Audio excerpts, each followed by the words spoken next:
اطاعت ہے جو رسول کہے وہیں تک رک جاؤ، اس سے آگے نہ جاؤ۔ جب رسول کہہ رہے تھے 2 کاغذ قلم، تو پھر یہ محبت کون سی تھی کہ رسول مانگ رہے تھے اور وہ محبت میں دے نہیں رہے تھے؟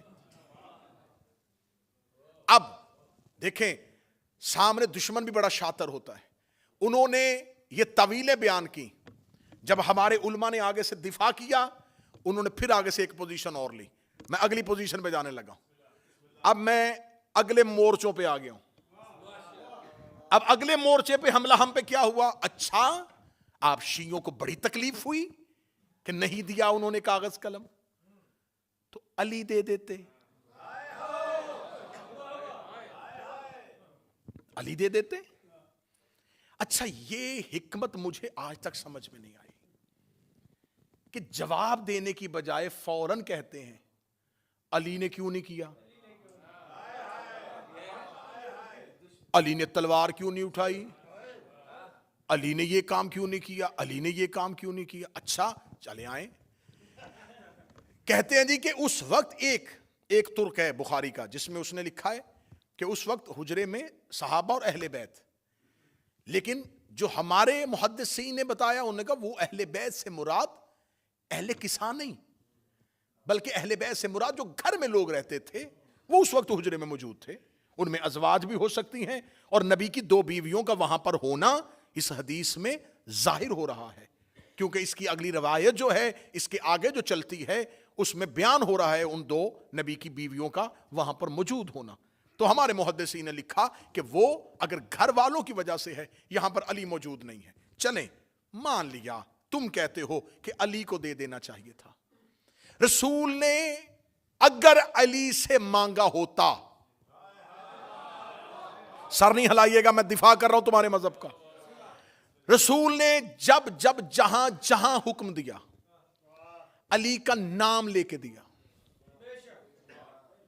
یا علی خیبر میں جائیے، یا علی بستر پہ سوئیے، یا علی سورہ برات کی تبلیغ کے لیے جائیے۔ رسول جب بھی حکم علی کو دیتے تھے تو مخاطب کر کے دیتے تھے۔ یہاں پر تو رسول نے یہ نہیں کہا اے علی مجھے کاغذ قلم دیجئے، کہتے جی اچھا اگر علی کو نہیں دیا تو موجود تو تھے نا، تو جب سب موجود تھے تو اس کا مطلب پھر علی کو دے دینا چاہیے تھا، علی کا نام نہیں لیا تو جس کا آپ انکار کر رہے ہیں اس کا بھی نام نہیں لیا، اچھا اس کا بھی انکار میں نام نہیں لیا، تو اب آیا ہے خود اپنے ہی جال میں سیا کہ جب رسول نے اتنے حجرے میں لوگوں میں کسی ایک کا نام نہیں لیا تھا تو جواب ایک نے کیوں دیا؟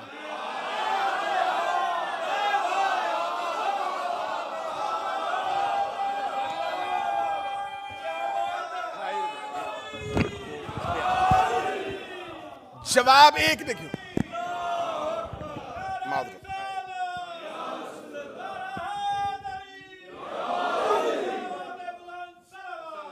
اللہم صلی علی محمد۔ جواب بتا رہا ہے کہ مخاطب کون تھا۔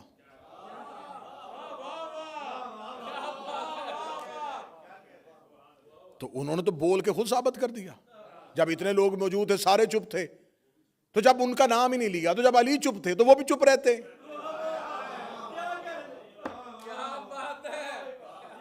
اچھا علی نے کاغذ قلم کیوں نہیں دیا اس بات میں بحث بعد میں کریں گے، پہلے یہ بتاؤ علی نے انکار تو نہیں نہ کیا؟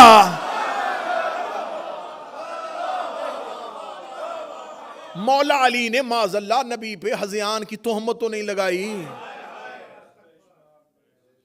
تو یہ انکار کیوں کیا گیا؟ دوسری ایک اور سکالر اٹھا، اس نے کہا دیکھیں یہ بات شیعہ ذاکرین کرتے ہیں اور شیعہ علماء کرتے ہیں، لیکن انہیں یہ بتانا چاہیے اپنی قوم کو کہ جب رسول اللہ یہ حکم دے رہے تھے تو جب رسول کو پتا تھا، عالم الغیب تھے، شیعہ تو کہتے ہیں نبی کے علم غیب کے ماننے والے ہیں، تو یہ نبی کے علم غیب کے معتقد ہیں، تو پھر ان کو یہ ماننا چاہیے کہ جب نبی کو خبر تھی کہ مجھے کاغذ قلم نہیں دیں گے تو نبی نے مانگا کیوں؟ این آخری وقت میں نبی اپنے آخری لمحوں میں آخری سانسوں میں کیوں وہ چیز مانگ رہے ہیں جس کے بارے میں نبی کو اندیشہ بھی ہو کہ یہ مجھے انکار کریں گے، اس سے مجھے تکلیف ہوگی، جھگڑا ہو جائے گا، امت گروہوں کا شکار ہو جائے گی، مجمع سارا چپ بھی ہو جائے، جہاں مجھے بات پہنچانی میں وہاں پہنچانے لگا ہوں۔ جب اللہ کو پتا تھا شیطان نے سجدہ نہیں کرنا، اس نے حکم دیا کیوں تھا؟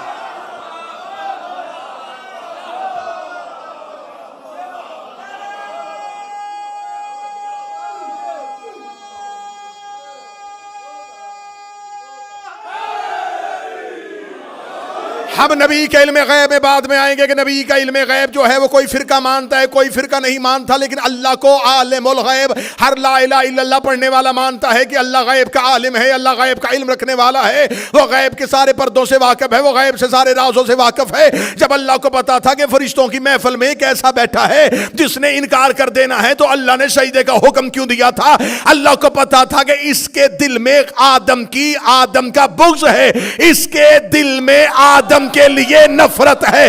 اللہ کو پتا تھا کہ جب تک میں آدم کی خلافت کا اعلان نہیں کروں گا، اس کی دل کی منافقت زبان پہ نہیں آئے گی۔ اللہ نے آدم کی خلافت کا اعلان کیا تاکہ منافقت باہر آئے، نبی نے کاغذ قلم مانگا تاکہ منافقت باہر آئے۔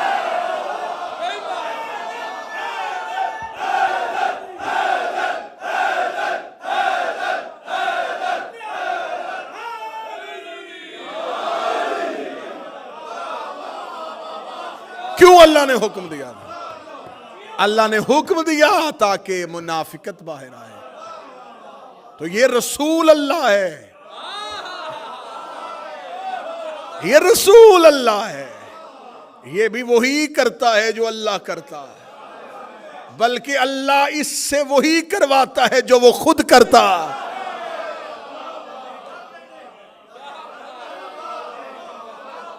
اللہ نے کیا تھا تاکہ منافقت باہر آئے، نبی نے بھی کیا تاکہ منافقت باہر آئے۔ اللہ سجدے کا حکم نہ دیتا، حسینیہ بریڈ فورڈ گرد و نواح والو، برطانیہ والو، جملہ بہت مشکل سے قبول ہونے والا لیکن کرنا۔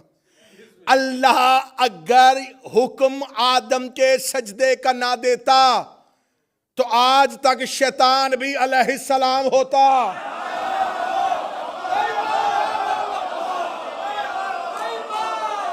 مجمع خاموش ہو گیا، میں جملہ کہہ گیا، کیونکہ وہ علیہ السلاموں میں رہتا تھا۔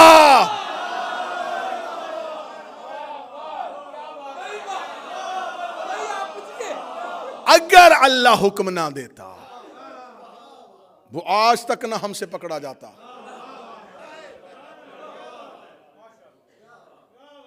اللہ نے حکم دیا تاکہ علیہ السلاموں میں ایک لعنت اللہ باہر آئے۔ تو یہ تو توحید کا منشور ہے، یہ تو الہی نصب العین ہے، یہ تو دستور الہی ہے کہ وہ مجرم کو ہمیشہ ایسے ہی پکڑتا ہے۔ پھر رسول نے کہا کہ میں تمہیں لکھ دوں تاکہ تم میرے بعد گمراہ نہ ہو جاؤ۔ اچھا، علی نے کیوں نہیں لکھوایا؟ علی کو گمراہی کا خطرہ ہوتا تو لکھواتا۔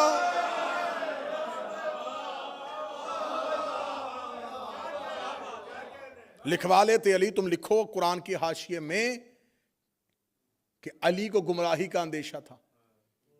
علی تو معصوم ہے۔ تو رسول نے ساتھ ہی کہا تھا کہ وہ لکھوائے جس نے بعد میں گمراہ ہونا ہے۔ سر نہ ہلانا، زبان سے بولنا، میں محنت کر کے پڑھ رہا ہوں، تم علی کی بات کرتے ہو۔ سلمان نے بھی نہیں لکھوایا، عمار نے بھی نہیں لکھوایا، مقداد نے بھی نہیں لکھوایا۔ جب ڈاکٹر نسخہ لکھتا ہے تو بیمار ہاتھ آگے کرتا ہے۔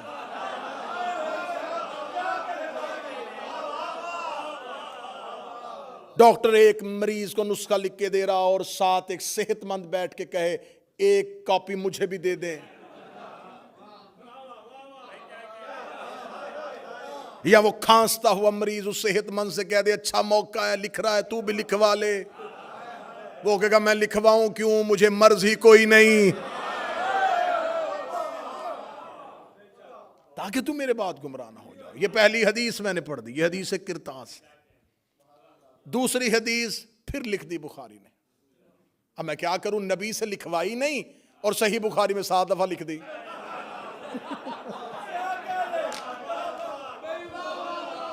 نبی سے قبلہ ترابی صاحب نبی سے ایک بار نہیں لکھوائی. اللہم صلی اللہ, نبی سے ایک دفعہ نہیں لکھوائی اور بخاری میں بار بار لکھ دی. چلے میں, کیونکہ یہ ویڈیو کیمرے کی موجودگی میں بات ہو رہی ہے, تو یہ جو حدیث کرتاس ہے یہ بخاری میں پہلا اس کا حدیث نمبر 114 3168 دوسری جگہ پہ آئی, 4431 تیسری جگہ پہ آئی, 4432 چوتھی جگہ پہ آئی, 7366 یہ 5ویں جگہ پہ آئی ہے, 3053 اور 5669 یہ ہے 7 وہ حدیثوں کا نمبر جس میں بخاری نے حدیث کرتاس کو لکھا. اب میں جو حدیث آپ کے سامنے پڑھنے لگا ہوں, اس حدیث کو پھر بخاری نے 6576 پہلا نمبر, 2367 دوسرا نمبر, 6582 تیسرا نمبر, 6585 6586 پہ بھی یہی, 6587 پہ بھی یہی, 7048 پہ بھی یہی, 7049 پہ بھی یہی اور 7051 پہ بھی یہی. یہ اگلی حدیث میں پڑھنے لگا ہوں. پہلی اتر گئی جی, رسول نے کہا لکھ دیں, انہوں نے کہا ہمیں نہیں لکھوانا. کیوں؟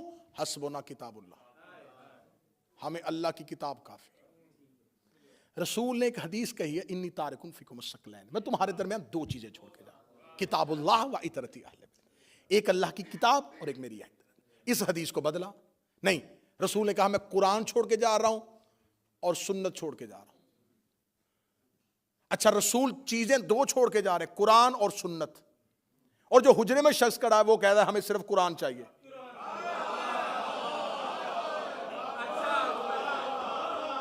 اب تم نے حدیث تم نے بدلی, ہم نے نہیں بدلی.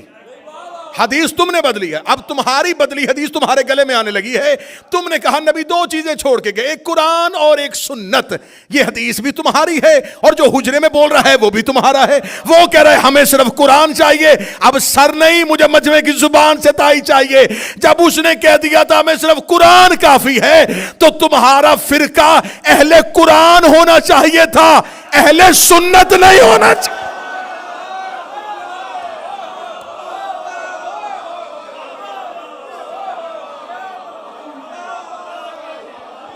فرقے کا نام ہونا چاہیے تھا فرقہ اہل قرآن.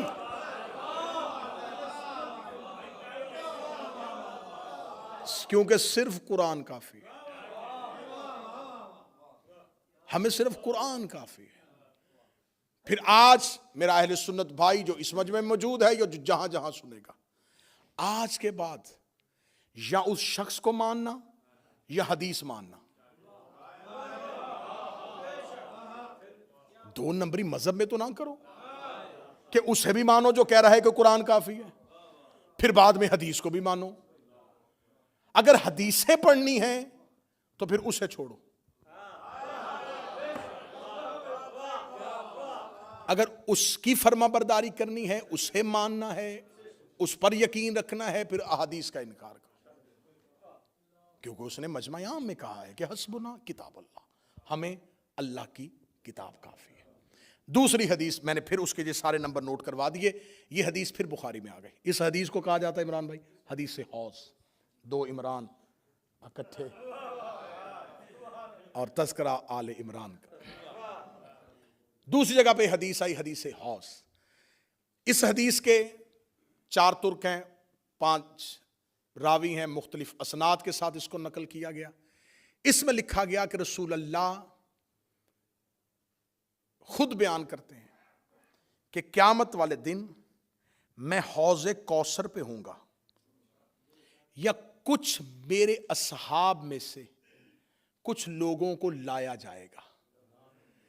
جو ہی وہ میرے قریب آنے لگیں گے تو فرشتے ان کو حوض کوثر سے ایسے ہٹائیں گے جیسے اجنبی اونٹ کو کھیت سے نکالا جاتا ہے. وہ انہیں ہٹائیں گے, دھکے مار کے ہٹائیں گے. ایک اجنبی اونٹ, یہ عرب کی مثال ہے کہ ایک چرتا ہوا اونٹ کسی کے کھیت میں چلا جائے تو وہ پلیز کہہ کے تو نہیں اسے نکالے گا. اس کسان کو کتنی تکلیف ہوگی جس کی فصل کو ایک آوارہ اونٹ آ جائے.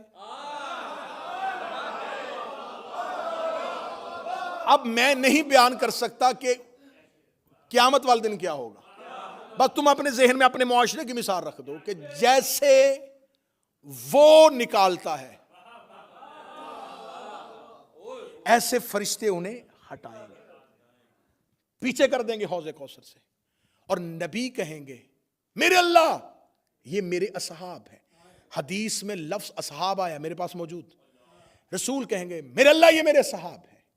یا فرشتے کہیں گے یا رسول اللہ انہوں نے تیرے بعد تیرے دین کو بدل دیا تھا اور گمراہ ہو گئے تھے. بولو جو علی کے نوکر بیٹھے ہو، جو حسین کے زدار بیٹھے ہو، انہوں نے تیرے بعد تیرے دین کو بدل دیا تھا اور گمراہ ہو گئے تھے. یہ کہاں سے ہٹائے جائیں گے؟ حوض کوثر سے. یا رسول اللہ اگر آپ نے، اور یہاں پر لفظ آیا ہے کہ میرے اصحاب میں سے، شکر ہے کہ حدیث لکھنے والوں نے اصحاب لکھ دیا ہے.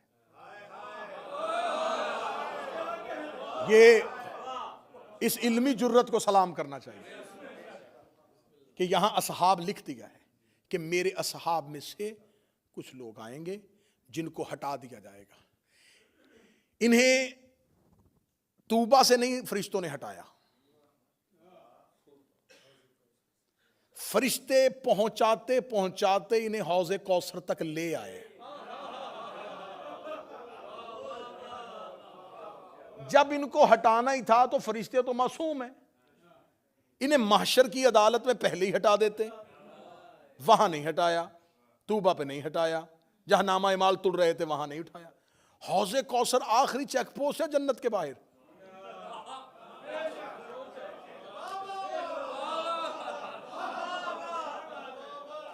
آخری چیک پوسٹ ہے، وہاں تک لے آئے. جب وہاں پہنچ گئے تو پھر آرام سے بھی نہیں ہٹایا، پھر دھکے مار کے ہٹایا. تو میرے لگر ان کو ہٹانا ہی تھا، ان کو پہلی منزل سے ہٹاتا، دوسری منزل سے ہٹاتا، تیسری منزل سے ہٹاتا، انہیں حوض کوثر تک کیوں لے کے آیا؟ نبی نے کہا تھا انی تارک فیکم الثقلین، میں تمہارے درمیان دو کراں قدر چیزیں چھوڑ کے جا رہا ہوں. ایک اللہ کی کتاب، دوسری میری اہل بیت. ان کے ساتھ متمسک رہنا، انہیں پکڑے رکھنا، یہ تمہیں حوض کوثر تک لے آئیں گے. ہائے ہائے ہائے ہائے. اس کا مطلب ہے کہ حوض کوثر تک قرآن بھی آ گیا، اہل بیت بھی آ گئے، اور یہ لوگ بھی آ گئے. جب یہ لوگ حوض کوثر میں پہنچے تو قرآن بھی وہی کھڑا تھا، اہل بیت بھی وہی کھڑے تھے. جب قرآن اور اہل بیت کو دیکھا فرشتوں نے انہیں فوراً ہٹانا شروع کر دیا. میرے لب دھکے مار کے کیوں ہٹایا؟ فرمایا اس لیے کہ اللہ قرآن میں وعدہ کر چکا ہے انما یرید اللہ لیذھب عنکم الرجس. اہل بیت اللہ تم سے ہر رجس کو دور ہٹا.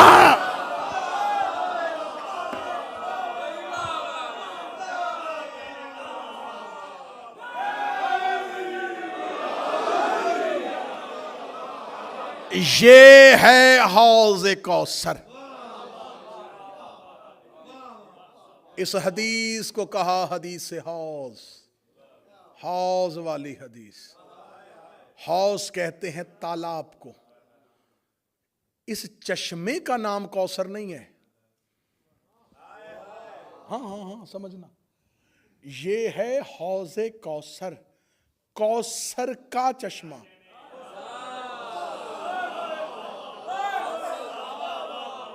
اس کا اپنا نام کوثر نہیں.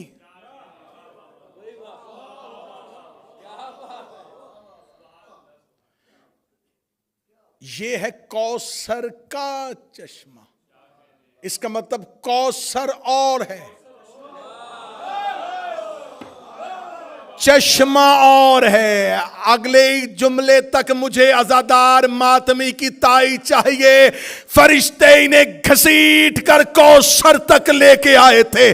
خدا قرآن میں کہتا ان اعطینک الکوثر، میرا محمد ہم نے تمہیں کوثر عطا کی ہے. آئمہ اہل بیت نے کہا کوثر سے مراد ہے ہماری دادی زہرا. اس کا مطلب یہ ہے زہرا کا چشمہ، یہ ہے زہرا کا چشمہ. بندے زہرا کے چشمے سے ہٹائے اس لیے گئے کہ محبت نبی کا دعویٰ کرتے تھے، دشمنی زہرا سے کرتے تھے.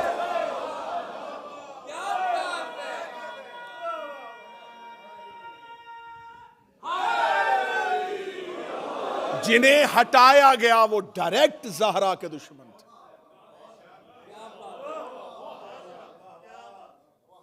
اگلی سطر بھی تمہارا ہی حق بنتا ہے اور تمہیں ہدیہ کی جائے. حوض کوثر پہ جو ڈیوٹی کریں گے، حوض کوثر پہ نبی